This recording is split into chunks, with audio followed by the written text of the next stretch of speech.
It's the Opperman Report. Join digital forensic investigator and PI Ed Opperman for an in-depth discussion of conspiracy theories, strategy of New World Order resistance, high-profile court cases in the news, and interviews with expert guests and authors on these topics and more. It's the Opperman Report. And now, here is investigator Ed Opperman. Okay, welcome back to the Opperman Report. I'm your host, private investigator Ed Opperman. We're joined now by Robert Morrow. He's a longtime associate of Roger Stone. He's co-written the book with Roger Stone, The Clinton War on Women. We've had him on the show several times before. He's a political researcher, an activist, and a libertarian. Robert Morrow, are you there? Yes, sir. Remind the audience, who is Robert Morrow?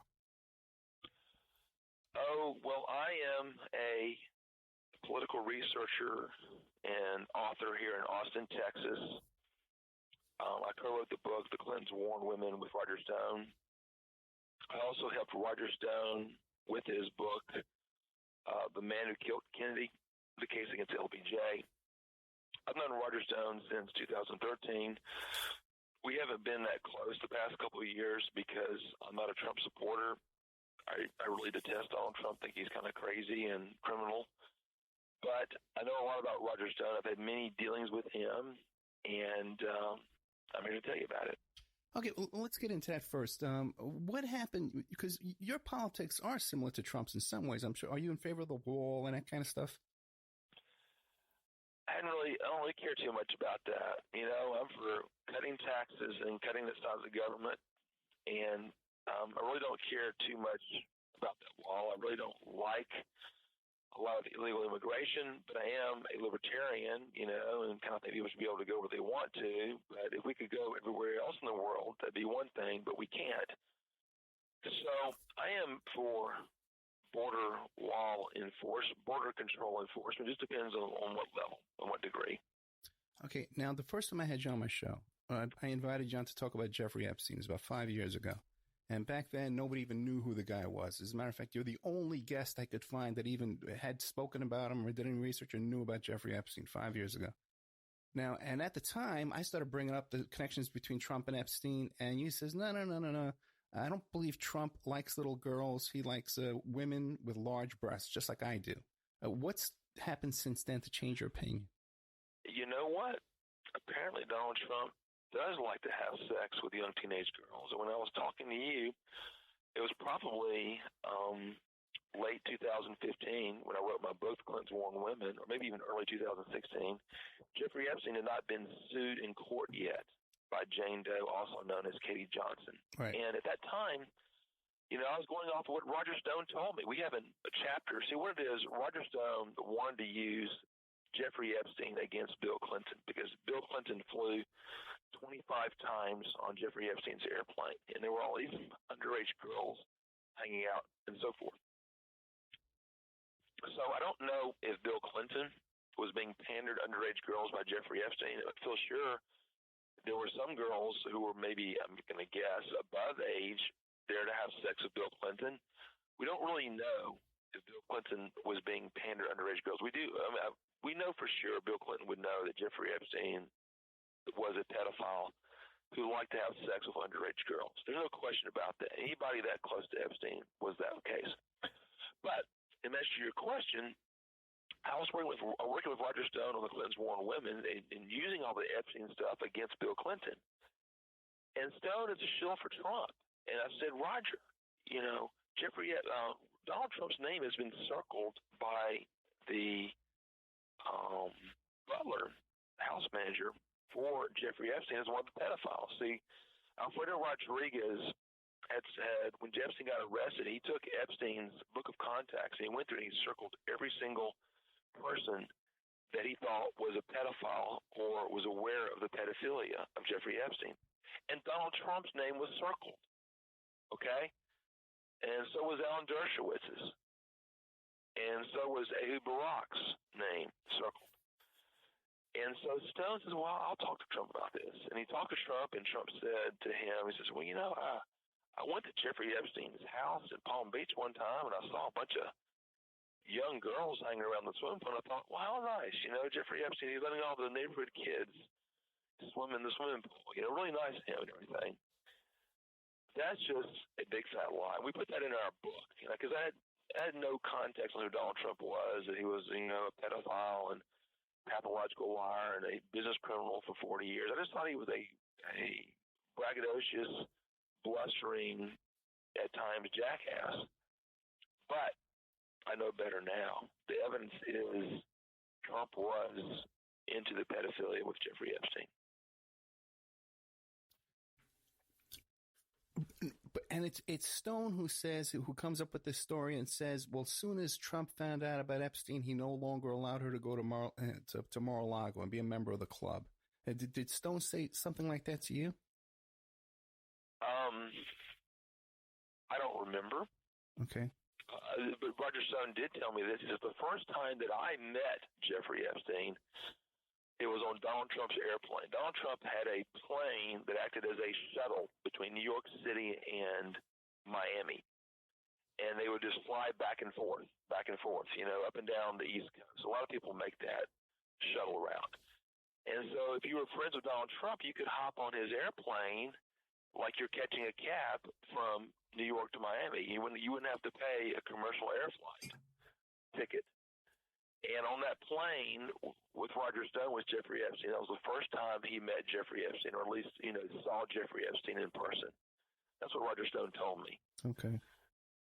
And so Trump, I know now that Donald Trump and Jeffrey Epstein were extremely close since 1987. And in the 1994 period, Trump, in the summer of 94, was raping 13 and 12-year-old girls at the Les Wexner Mansion in New York City. That's where Epstein operated out of. Jeffrey Epstein was very, very close to Les Wexner, who was a Republican donor, while Jeffrey Epstein was a Democratic donor. Les Wexner is a guy who owned Victoria's Secrets and The Limited and a lot of other retailers. Right, and we know this about Trump and the 13-year-old girl because of the Katie Johnson lawsuit, and there's 3 affidavits in that lawsuit. So, and this is what you're... They're all true. Yeah, okay. And so basically, Katie Johnson is a real person. She's alive today in her late 30s, probably 37 or so. She was age 13 in 1994, so you guys can do the math as far as how old she is right now. Donald Trump was molesting a 12-year-old girl named Maria, and Maria has been found, and she's in the same boat as Katie Johnson and Jane Doe. That's the same person. They don't want to come public. Donald Trump's the president. Trump would have these girls wear surgical gloves because he's a germ freak, and they would masturbate him wearing, gloves, like a surgeon's gloves. And if you Google Donald Trump germ freak, you'll know that. And that's why Katie Johnson's so credible, because when she gave her YouTube interview, which you can find, she talks about how that a woman came up to her and said, no, with Mr. Trump, you have to wear gloves. Wear these gloves. And they would put these little 12 and 13-year-old girls will be putting on surgical gloves and masturbating Donald Trump. Completely. If you knew how sick Donald Trump is, completely credible. And he would tell one of these girls, "You look just like my daughter." Mm. And Ivanka was age 12 at that time. Donald Trump is just extremely, extremely sick.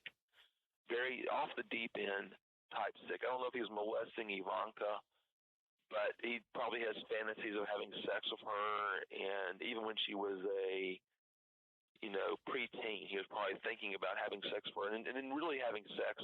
So with Katie Johnson, she went to 4 parties where she was masturbating Donald Trump, and on the 4th one, Trump ties her up with pantyhose so tight that the pain of her wrist was more than the pain of Donald Trump breaking her hymen and then raping her with his penis.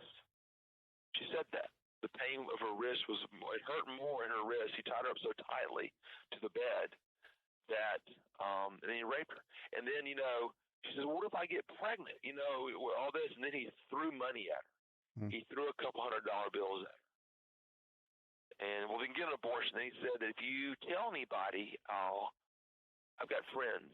You remember Trump's basically mafia connected. I've got friends. I'll kill you and your entire family. So that's an age 48-year-old Donald Trump, complete and total sicko, telling that to a 13-year-old girl who he's just raped. He's raped without a condom as well. And he also says if you talk about this, you'll wind up like Maria. Which is a reference to the other. Maria was another girl. Right. So Maria was probably just, masturbating him with gloves. I don't know. But Maria is alive today. And you're saying, well, why aren't they on TV right now?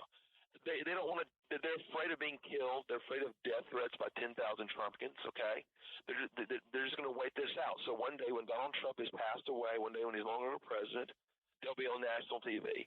And is that going to be 5 or 10 or 20 years from now? It'll happen. It'll happen. But they cannot. They're too weak. They don't have money.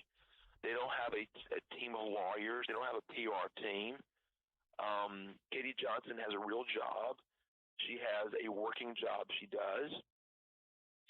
She has, medical problems, emotional problems, no money. So, down to somebody who's $100 million. Notice I did not say Trump was a billionaire, okay? But he is worth probably hundreds of millions of dollars. And he has all these Trumpkins who would be glad to terrorize any woman telling the truth about Donald Trump. Now, is this the issue that caused the falling out between you and Roger Stone? Because from my observation, it seems to be what it is.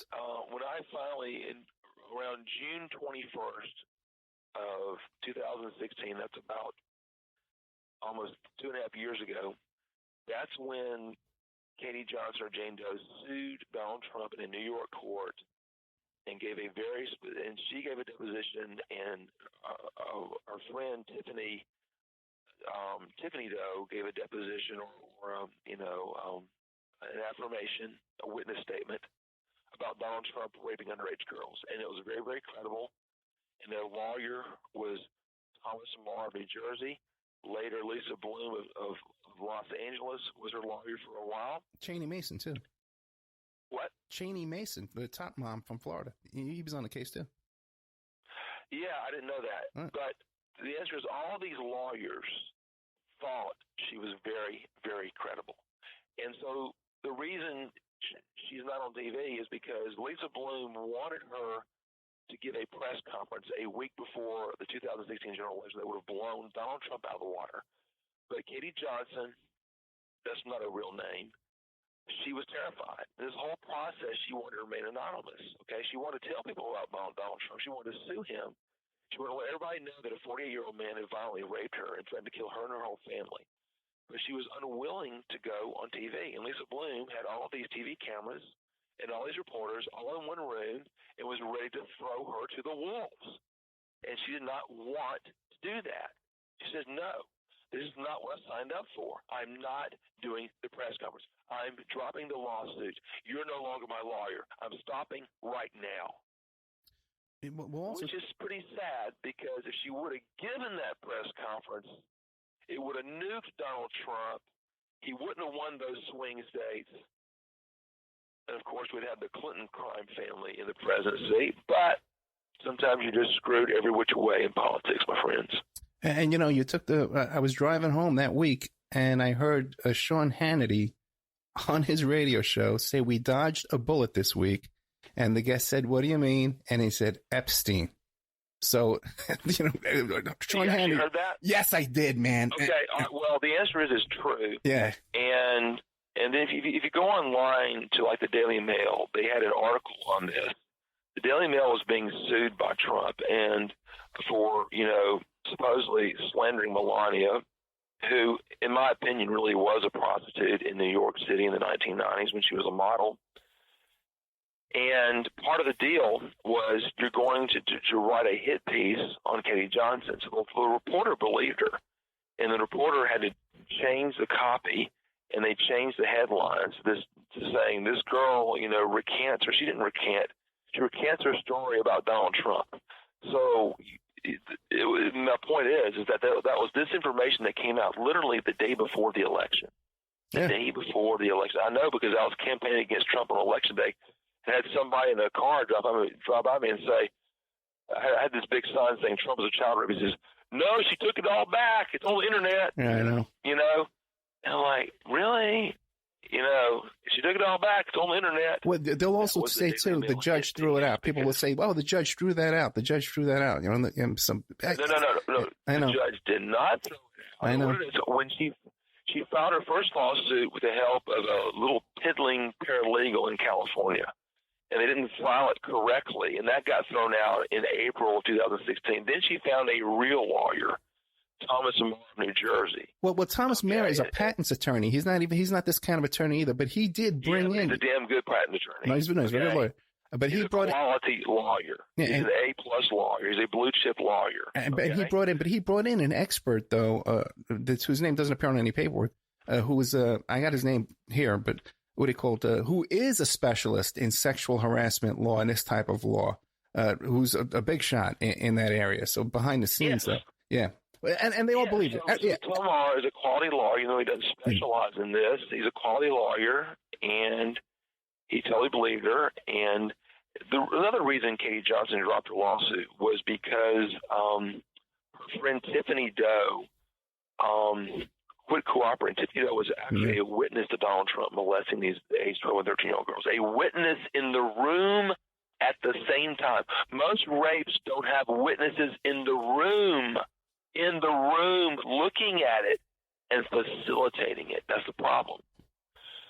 And because Tiffany Doe was facilitating this, she got cold feet in the fall of 2016. Started thinking, well, wonder how this is going to reflect back on me.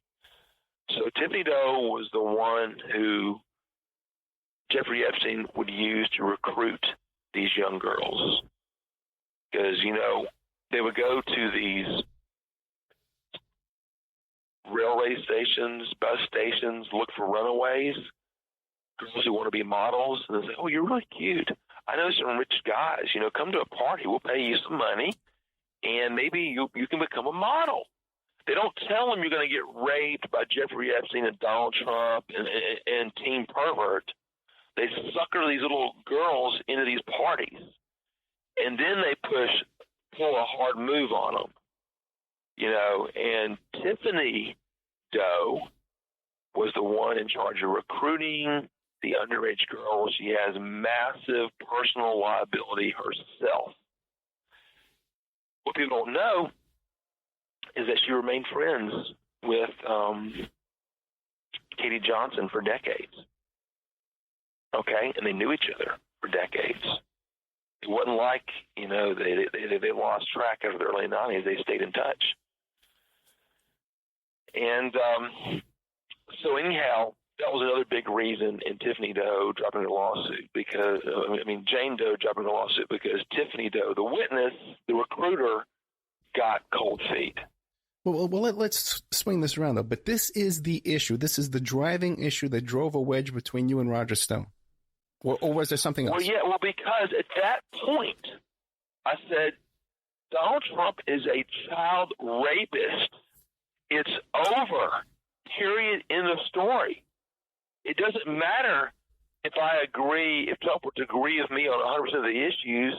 He rapes girls. He should be in jail. He's a thug. Do you think Stone murder an entire family? Do you think Stone is convinced? Political issues mean nothing at that point. I don't care where he stands on taxes or the law or immigration or abortion or whatever. He's like, get the hell out. Robert, from your perspective, though, is Stone as convinced of this as you are, or is he looking the other way, or he's not convinced? I think Roger Stone doesn't care about the truth. Okay. Roger Stone is a sycophant to Donald Trump, which is like being, it's like being a genital wart on the scrotum of a straight hood. Okay, so he wants to be Trump's little boy and use Trump for his glorification and PR and his name and everything and to be talked about and to be relevant. When I first met Roger Stone, he was trying to be relevant in life. life had passed him by. He doesn't have money. I think he has a huge debt to the IRS. He had no campaign. I helped him with his book. His book was a big success. The Man Who Killed Kennedy, The Case Against LBJ. That was one of the top books on the JFK assassination in the year 2013, the 50th anniversary of the JFK assassination. I think that was the top book that came out. It certainly got enough PR. So I'm willing to help Roger Stone out for free on that book. Okay. And, so he's a Trump boy. He doesn't, I'm a political truth teller. I'm a political activist. I have some sort of baseline of principles. Roger Stone's a pathological liar. And I know that personally, dealing with him. Did you have any problems with Stone early on when you were working on the LBJ book? No, because he was so dependent on me. Okay. While we have problems, I'm dumping incredible amounts of quality JFK research in his lap for free. Right. And I wanted to get it out there. I wanted to use Stone as a vehicle to tell everybody that Lyndon Johnson murdered John Kennedy because he did. See, Richard Nixon was telling that this time. He was saying, well, I never wanted to be president. We're talking about LBJ. He said, well, I always wanted to be president, but I never was going to kill for it. And then Stone was saying, but Mr. Nixon, who really killed Kennedy? And Nixon would just shiver and say, Texas. LBJ and the Texans murdered John Kennedy. That's the truth. And they used the CIA and a few military guys to do it. Are you comfortable talking about your financial arrangement for the other book, the Clinton War on Women?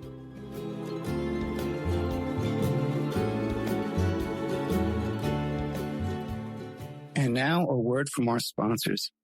Check out CartKing.com, 877-986-7771. Have you ever thought about opening your own mobile cart or kiosk business? Perhaps your current business wants to add multiple point-of-sale locations across the country quickly. Maybe the facility you manage could kickstart revenue by adding coffee, food, or retail services, like let's say you own an office building or a warehouse. Put one of these carts there in the lobby. Well, CartKing.com can be the answer to your needs. CartKing.com is a North American designer and manufacturer of the finest mobile retail coffee and food carts and kiosks money can buy.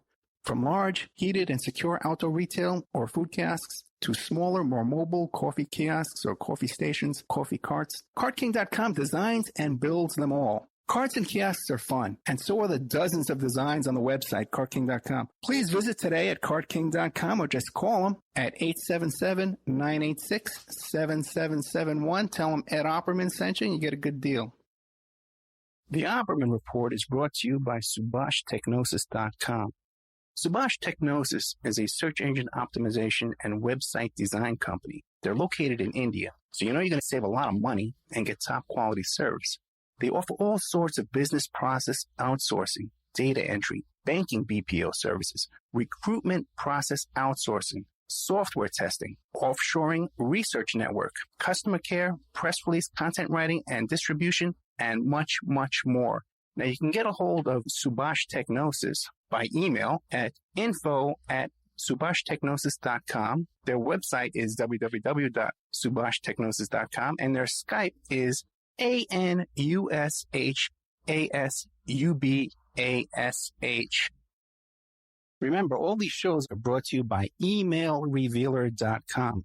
You can go to emailrevealer.com and get a copy of my book, How to Become a Successful Private Investigator. You also do all the kind of different services for you. Online dating service investigations called an online infidelity investigation. And that's where you give us your husband or your boyfriend, your girlfriend's email address, and we trace it back to their online dating websites. And we return a list of all the dating sites that email is registered to. We can expand on that investigation and trace it back to porn sites, escort service sites, swinger sites, gambling websites, and even prescription drug websites, and all kinds of digital forensics, computer and cell phone digital forensics, where we can recover deleted content from an email or a hard drive and produce a report for you that you can use in court. That's emailrevealer.com, or you can contact me at oppermaninvestigations@gmail.com. It's the Opperman Report. And now, here is investigator Ed Opperman. Are you comfortable talking about your financial arrangement for the other book, the Clinton War on Women? Sure. How did that work out? Were you paid a salary, commission, profit sharing? Roger Stone was supposed to pay me half the profits. You know, Skyhorse got half the profits, and then we got half the profits. So he gave me a check for $17,000, and it bounced. It bounced. And then they finally got me a clean check that passed, and they gave me a check for $3,000, $20,000 total. Do I have trust in Roger Stone dealing with me accurately on the numbers? God, no. He's a pathological liar. So, you know, you have to ask yourself, you know, would a dirty trickster and a lifelong pathological liar be cheating me out of money? It's worth asking, isn't it? Yeah. So $20K is all I got. You know, and the book, you know, was not as big as a success as the Men Who Killed Kennedy case against LBJ, but it was definitely a success. You know, it was definitely profitable for Skyhorse, for Stone, and for Morrow. But so that was the full extent of it. You know, but I am a co-author of the book. I wrote the 85% of it. I wrote the vast majority of it. I do think it's possible that Roger Stone, after I submitted the manuscript to him, that he was thinking about stealing it from me and is taking it for himself. It just shows you the kind of a lowlife he is. He's an incredible bottom-feeding lowlife. He is charming. He's funny. He's a good gossiper. He knows a lot of really good political. For example, he's the one who told me that Britt Hume and Megyn Kelly were having an affair. How's that for some juicy dirt right there? Really? Yeah. Britt Hume was boning Megyn Kelly. And Stone knows that from his Fox connections, and also somebody else told me that as well. Oh, I didn't tell you this nugget. Roger Stone used to have sex with Ann Coulter. Did you know that one? No, I did not know that one either. But you didn't know that one? No, I didn't. Do you believe that, you can use that to promote the interview. Do you believe that? Robert Morrow talks about Roger Stone having sex with Ann Coulter. But that's something he told you, or you know this? He told me. He told me. And you believe him? Of course. Okay. He cheats on his wife all the time. Absolutely. Yeah, what about that business where they got caught putting ads in the papers looking for men? I think they were looking for, right? Well, Roger Stone likes to watch other men have sex with his wife. Manafort did too. He's the original cuck. You know, they talk about Jeb Bush being a cuck.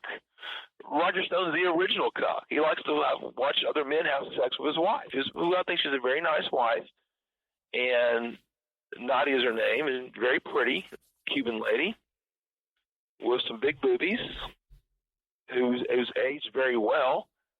Remember, Stone has a new baby from another girl from that's good. From the madam up in New York. You didn't know that? No, I knew about that. Yeah, I was going to ask you about that too. But wait a second. But Manafort also does that same thing. In those emails that got leaked, Manafort's emails, his daughter's talking about him making their mother have sex with other men in front of other men. Really? Yeah. Well, they're both into that. And for all we know, Trump might be into that as well. But Trump's definitely a pervert.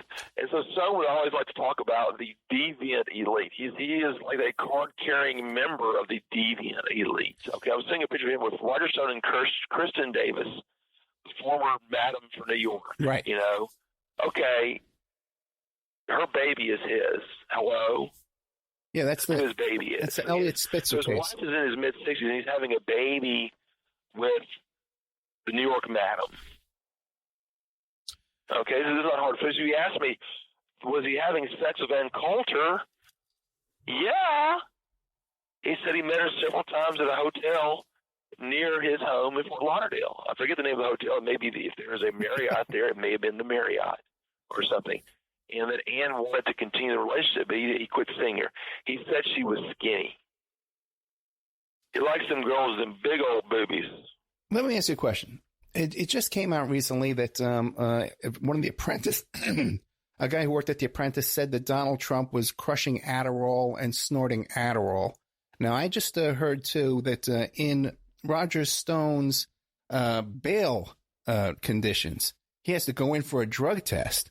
And then this is brought up to me by Ted Rubenstein, right? You probably know Ted. And it seems that there's people talking, Credico is talking about the Stone also doing that with Adderall. You familiar with that? No, but I think Roger Stone likes to smoke dope. Okay. Yeah, I think he's a cannabis. Did the Credico say that Roger Stone does that too? Don't quote me on that, okay? But I think the source on that is Credico, yeah. Would you like to hear my latest text to Roger Stone? Yeah, go ahead. Okay, let me look up here what I sent to Roger a few days ago. Now, can we use the F word on this interview, or is it not okay? Let's avoid it, because we can get more exposure if we don't. Okay, we'll avoid it then. I said, you got off easy. Mueller did not charge you for boning in culture. That is a crime against humanity. So let's scroll back to some comments he likes to send me. He says,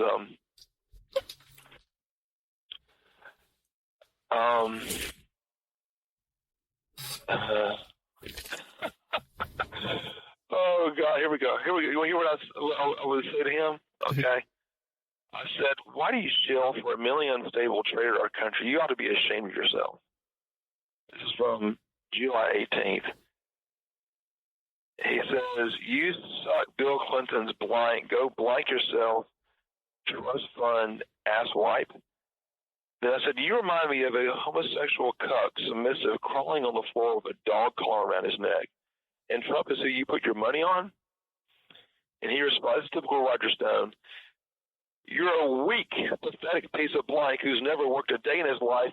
Anytime you want to meet Mono, I'll pound your fat, lazy, ugly ass on the ground. Go blank yourself. I said, you won't do blank, cuck man. You know, he's a cuck guy. Well, let me ask you this. You and Stone are still in communication? You chat back and forth still? These are from July of this past year, I think. And so no. But so now I just text him whenever I want to do a hate Trump. I hate text to Donald Trump. I'll send it to Roger Stone. Yeah, and people should follow Robert Morrow on Facebook. And are you on Twitter too? Because I enjoy you. Twitter. Yeah, I'm at DC Politics 2016. Yeah, it's always entertaining stuff. There's always something for your enjoyment there. It's always something clever going on. Yeah, or some kind of dispute. Yeah, and so Roger Stone has his good points. You know, like I said, he is funny. He is knowledgeable about politics. He has a lot of really good gossip, you know, about the time they used to have sex with Maureen Dowd, too. What do you know about... Says she has big breasts. What do you know about Stone working for Al Sharpton? Look, he is a transactional guy, okay? I don't know the reason for that. Maybe Donald Trump needed Al Sharpton on his side at one point, or maybe Roger Stone had a political enemy and he needed Al Sharpton on his side. So I don't know anything about that. I think he's worked for numerous people. But we'll say this, Roger Stone is a dirty trickster and a pathological liar and has some sort of a weird submissive relationship to Donald Trump. I think that Stone internally believes he's a loser, and therefore he has to attach himself to somebody who he thinks is a, quote, winner, which is Donald Trump, even though Trump is a massive loser. And, he was so proud of his association with Donald Trump. Can you believe that? I mean, like he's beaming and proud and boastful. It's one of those things. He feels important to be connected to an important person, even though Stone will tell you he's just a political hack. Let me. I've heard, just recently someone told me that it's possible that Stone inherited the Roy Cohn blackmail files. Is that possible? He's never told me that. Okay. But I do think that in my opinion, Roy Cohn was a master blackmailer. He was a pedophilic blackmailer. I think that he would hook people up. When I say people, I mean, targets of his with underage boys in film. I mean, I can't prove that. I just believe that. I know he's a very sick guy and very dirty political player and very close. See, Roger Stone first met Roy Cohn in 1980 when he was doing campaign work for Ronald Reagan in the primary in New York. And so Roy Cohn and Tony Fat Salerno, who was the head guy of the front man for the Genovese crime family, they were telling Roger Stone behind the scenes that Lyndon Johnson killed John Kennedy. I believe that 100%. Roy Cohn, who hated the Kennedys, Fat Tony Salerno, the mafia, hated the Kennedys, and they were telling him, Roger Stone, in 1980, that Lyndon Johnson murdered JFK. As Nixon was telling him, Barry Goldwater was telling people that privately. Many LBJ insiders were saying that. Madeline Brown, Billy Celestis, Mark McClellan.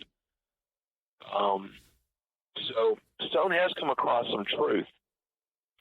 And he had or has tremendous political contacts. Yeah. So I just want to remind the audience that Robert Morrow is the co-author with Roger Stone on this book, the Clinton War on Women. They worked together on the whole LBJ book. So this is an insider's insider. You know, and now, is there a demand for you to give interviews in your association with Stone, or am I the only one? You're the only one. Did I mention that he used to have sex with Ann Coulter? I just want to make sure I mentioned that. Okay? You did. Okay, in case anybody missed that from the previous 5 minutes ago. So she said she was skinny, and so he quit seeing her. And then he wants her to do favors for him in our book, and she wrote her even a blurb for us on our book. You know, God bless her. Atomic Annie. Now, what about all this stuff with Assange and Jerome Corsi and Credico and all this stuff? Are you following this closely? Well, I used to be kind of friends with Jerome Corsi over the internet and stuff because we all hate the Clintons. Me and Stone and Corsi all hate the Clintons for good reason. And I will tell you this: Jerome Corsi is far more credible as a human being than Roger Stone is. Okay. You know, Roger Stone, he'll tell you the truth about Lyndon Johnson and the Clinton crime family and the Bush crime family, but he'll lie about Trump and he'll lie for himself. That's the difference. But yeah, there's been a dispute between Corsi and Roger Stone over who's right. I believe Jerome Corsi. Now, do you believe this little group, Corsi, Credico, Stone, could they pull off an operation like this and be a go-between between Assange and Trump and the Russians and all that? Is that possible? Well, it's not an operation. Remember, the Trumps hacked all this stuff probably on their own on Hillary. I don't know if they were colluding with Trump. Trump would love to collude with them. I don't know if he did. But all they were doing was just trying to go to Julian Assange and find out what he had. And I think Julian Assange is a journalist who has every right to publish whatever the Soviets give. I mean, if the New York Times can publish the Pentagon Papers, then Julian Assange, a journalist, can publish whatever anybody gives him. And the U.S. intelligence really wants to put Julian Assange in jail forever. Karl Rove has called for his execution. I mean, Karl Rove is a neocon, part of the Bush administration, all the death and destruction in Iraq that Dick Cheney, Rumsfeld, Bush, Condoleezza Rice, and he caused. Yet, he thinks Julian Assange should get the death penalty. So, but you asked me, pull off what's pulling off an operation? You find out Julian Assange has something, and you're desperately trying to find out what it is. That's not really much of an operation. Roger Stone has known Trump for 40 years. He's known Paul Manafort for decades, okay? Yeah. So, obviously, Roger Stone really wasn't a key part of the campaign in 2016. He just wanted to pretend that he was. He was working off on the edges, trying to do good things for Trump and make himself relevant again, because he lost out a power struggle to Corey Lewandowski during the campaign. And so, I don't know. I mean, I do think that Roger Stone is guilty of everything the government has just charged him with, because he's lying to Congress. That's a no-brainer that Roger Stone would do something like that. Witness tampering with Randy Credico, that's a no-brainer. Yeah. So he's obviously a criminal, but does that mean that he went to the Russians first? Or was he going to Julian Assange after the Russians had already dumped it there? Okay? I don't know. Do you think he'll make a deal?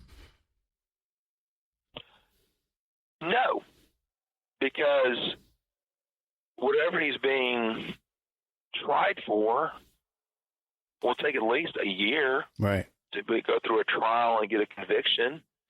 And then Donald Trump has a 2020 general election, and in the month after that, he pardons everybody, including himself and his family and Roger Stone. Roger Stone says, "I've got a pardon coming to me in December of 2020. I got a pardon. Even if I go to jail for 1 or 2 or 3 months, I've got a pardon waiting for me."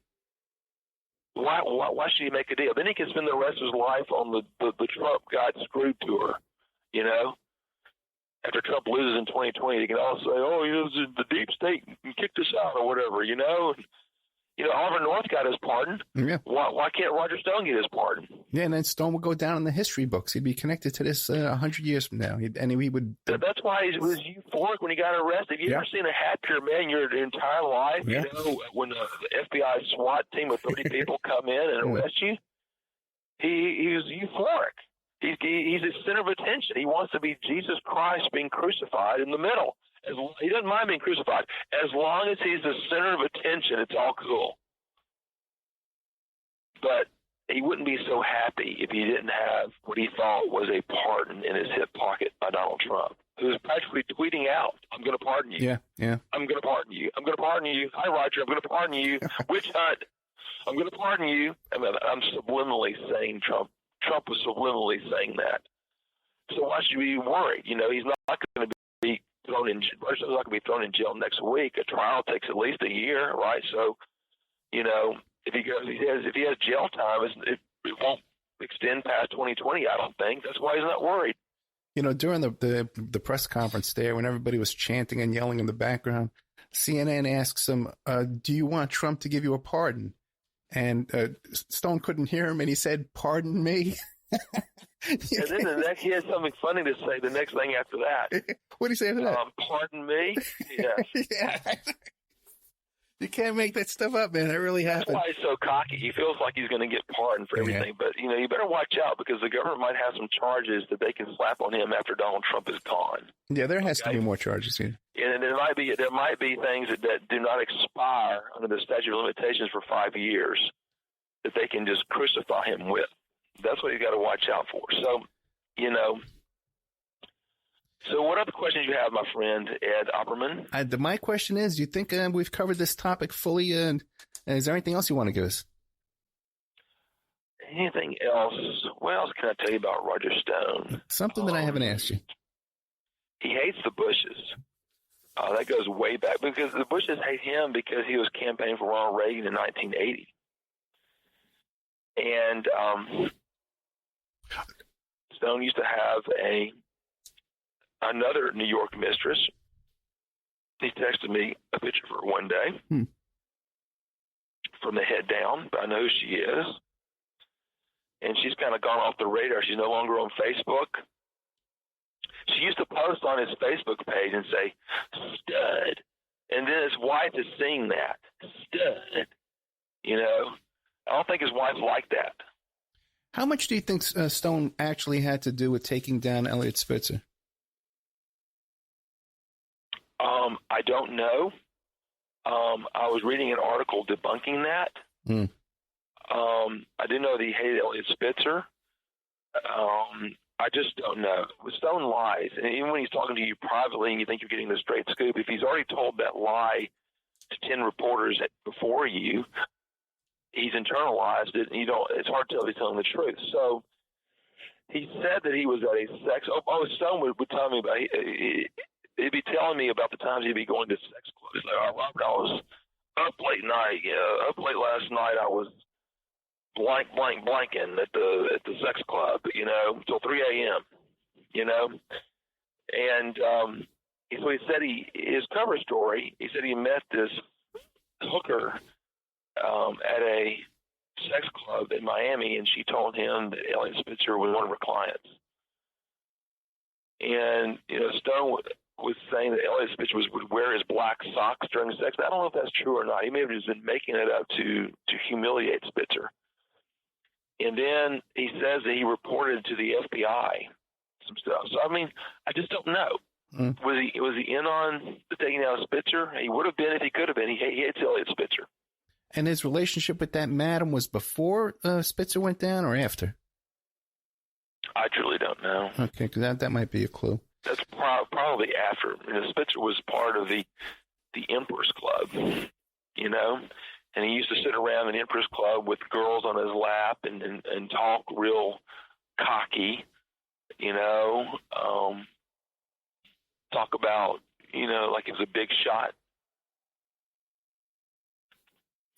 So any other questions? Because I'm wrecking my brain trying to think anything. No, I think we've gotten some radio gold here. Are you kidding me, Robert Morrow?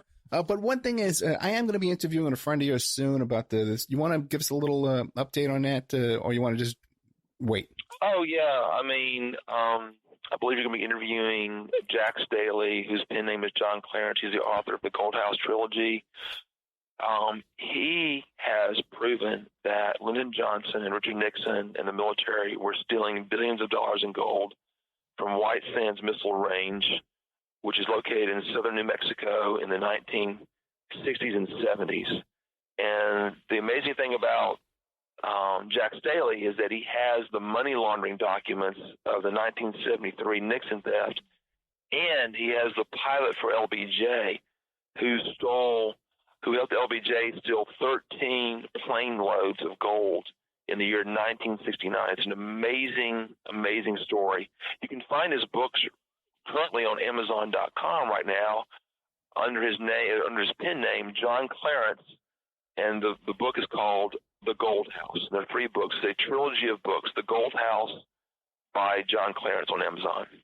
Yeah, we're going to have John Clarence on the show. Robert Morrow explained this story to me. We spent about a half hour off the air. I wish we had taped it, but this is a very thoroughly researched, documented story with videos of the pilot, with receipts from storage centers and smelting facilities 30 miles away from Nixon. This is not some, someone told me this. This has a lot of documentation, and 17 years of research went into this. So we're going to be doing a whole show. 2001. He's proven it. And this is material that should be on the front page of the New York Times in, 3-inch letters.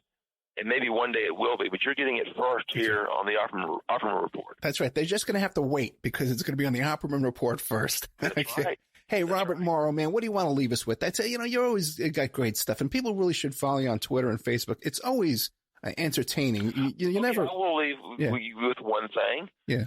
I encourage folks to buy Roger Stone's book on the JFK assassination because, ironically, this dirty trickster and pathological liar for decades has written the best, most accurate book out there. It's called The Man Who Killed Kennedy, The Case Against LBJ. And the reason it's the best and most accurate book out there is because I helped him with it for free. But you've got to get it because I dumped my best JFK research in that book that indicts Lyndon Johnson as a primary player in the JFK assassination. So buy Roger Stone's book, The Man Who Killed Kennedy, The Case Against LBJ. The Men Who Killed Kennedy, The Case Against LBJ. Robert Morrow, thank you so much, man. Okay, and keep in touch. When you have something, I appreciate you hooking me up with the John Clarence story, and I appreciate you coming on today for me, too, as well. So thank you so much. It's a pleasure and an honor, my friend Ed. It really is, man. You're a good guy, Robert. Thank you. Yes, sir. Good night. Bye. Okay, so there we had Robert Morrow. He's the co-author with Roger Stone, the book, The Clinton War Against Women. Let me tell you, let me play a little commercial break here. We'll be right back, and I'll wrap things up here on some commentary on the Robert Morrow. Fascinating. This story, too, about this gold with this Nixon thing, this is incredible stuff, okay? We're going to be getting into that in the next...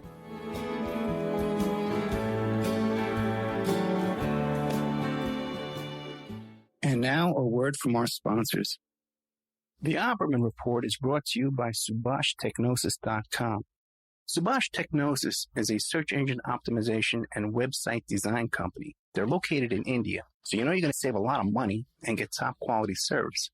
They offer all sorts of business process outsourcing, data entry, banking BPO services, recruitment process outsourcing, software testing, press release content writing and distribution, and much, much more.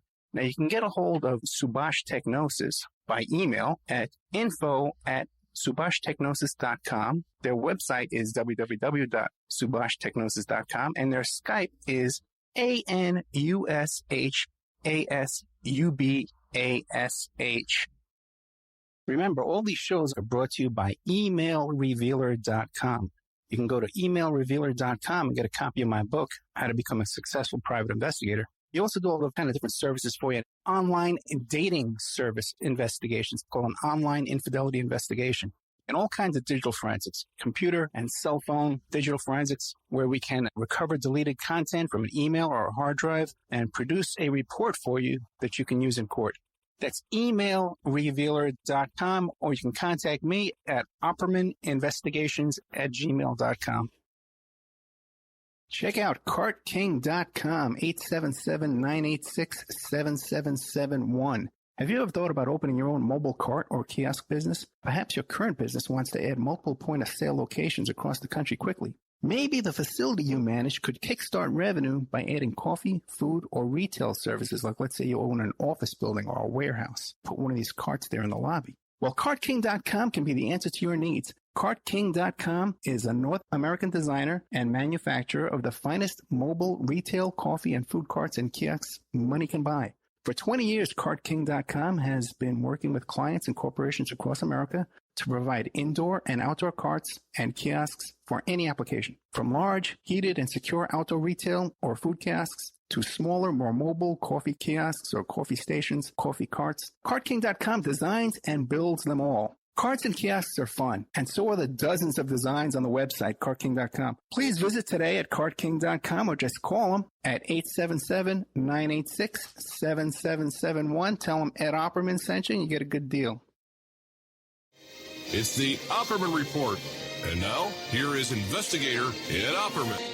Okay, welcome back to the Opperman Report. I'm your host, Private Investigator Ed Opperman. A big thank you out there to Robert Morrow, who's the author of the co-author with Roger Stone of the Clinton War on Women.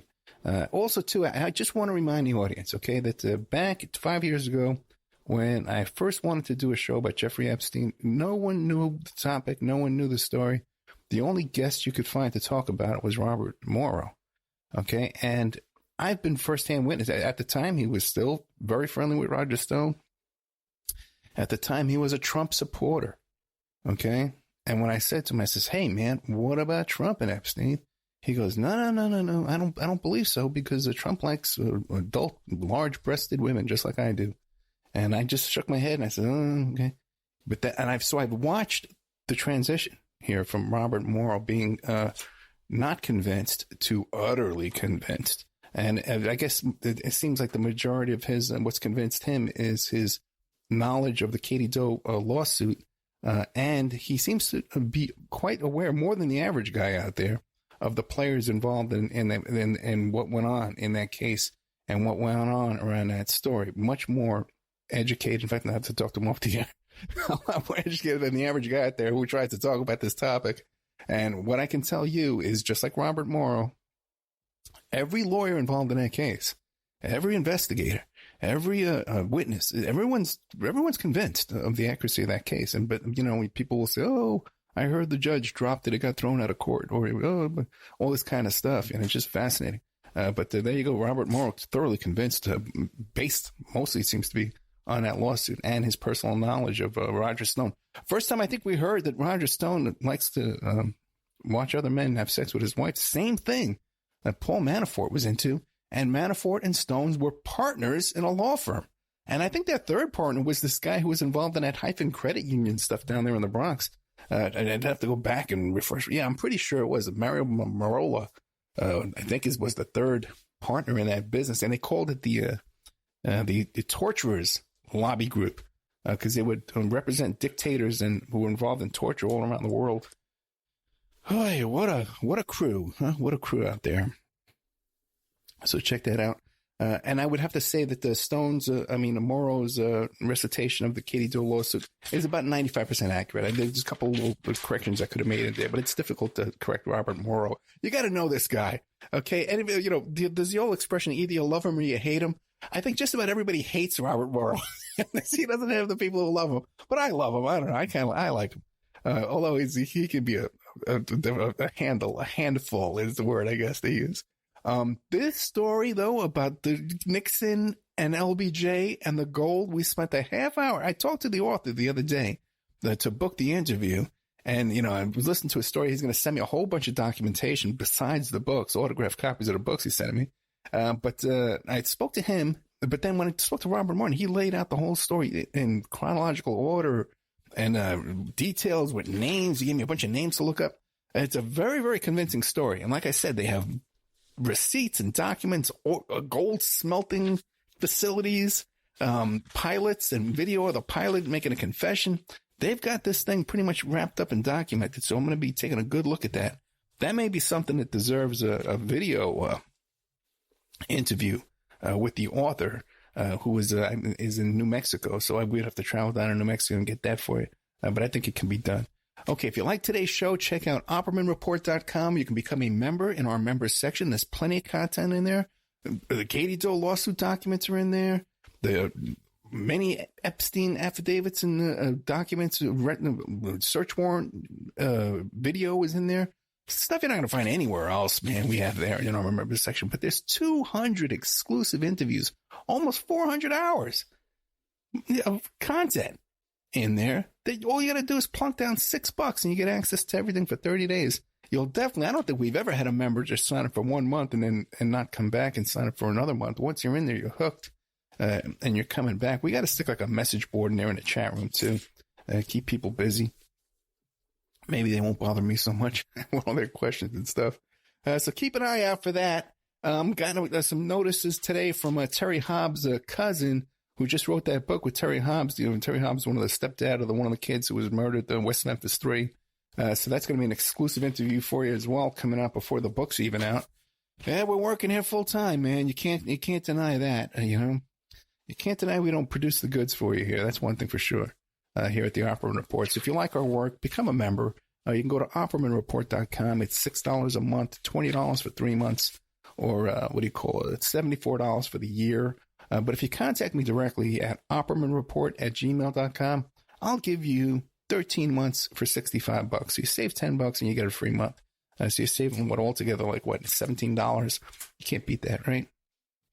And plus I get the money right away. It goes into my PayPal immediately. I can pay the light bill here and put a little watery gruel on my table here to feed my family. That's always nice, right? If you want to send a donation, there's a donate button at OppermanReport.com. If you want to sponsor the show, become an advertiser. Hey, if you advertise a product here on the show, guess what? What I'll do for you is I'll give away a lifetime membership to people who buy your product, if it's a significant amount. We can work out a deal. I'll give away memberships for people who buy the product. Speaking of which, 21 Financial provides unparalleled personalized accounting services to a broad range of clients across the New York and Houston area. From now until April 14th, their sole focus is getting taxpayers the biggest refund possible on the money they earned. Now they are now mobile. You can't go to them; they'll go to you, with the capability to file in any state within the United States, possibly the Virgin Islands as well. I don't really know. I just made that up. And you can find on Facebook to book your appointment directly, or you can call 903-265-8563. 903-265-8563. It's called 21 Financial. You can find them on Facebook, or you can call them at 903-265-8563. Ask for Emily. She's great. They'll give you a free estimate on how they can double your refund. Okay. Which means they're going to look at your taxes. And also too, they're going to advance you your refund up to $6,000. If you're going to get like a $5,000 refund, $6,000 refund, as soon as you file the return, they're going to hand over a wad of cash. They come by with a paper bag. They give you this cash in advance of your refund because they know it's guaranteed. Just like Wilbur Ross says, this money's guaranteed by the federal government. You can borrow money against it. So that's what's going on there. Hey, thank you so much, Robert Morrow, man. Ann Coulter. We should try and get her on the show. Or maybe we should contact her and see what and Roger Stone and see what they have to say about that rumor. And we'll play that for you here at the Opperman Report. All right, guys. Thank you so much. Thank you, Robert Morrow, with your inside information about Roger Stone. Now, you got to admit, man, Robert Morrow, you co-authored a book with Roger Stone. Has anybody else asked you to talk about this? No, Ed, you're the only one. Okay, that's what you get for $6 a month here at the Opperman Report. Thank you so much, Robert Morrow. Good night.